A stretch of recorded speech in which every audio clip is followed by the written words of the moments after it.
Aksi wanita yang menggagalkan usaha pencurian rekam kamera dan viral di media sosial.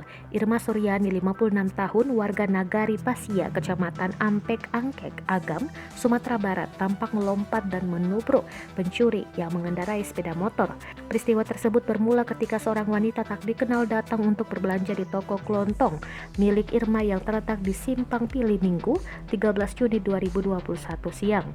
Selesai berbelanja, wanita itu keluar dari toko kelontong dan membawa kantong plastik belanjaan miliknya. Sadar dompet miliknya hilang, Irma keluar kelontong menyusul wanita tersebut. Wanita tersebut malah mencoba kabur. Seketika Irma langsung melompat dan menubruk wanita itu hingga terjatuh.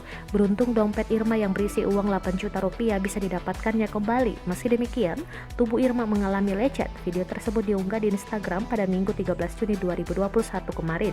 Hingga saat ini videonya telah ditonton puluhan ribu kali.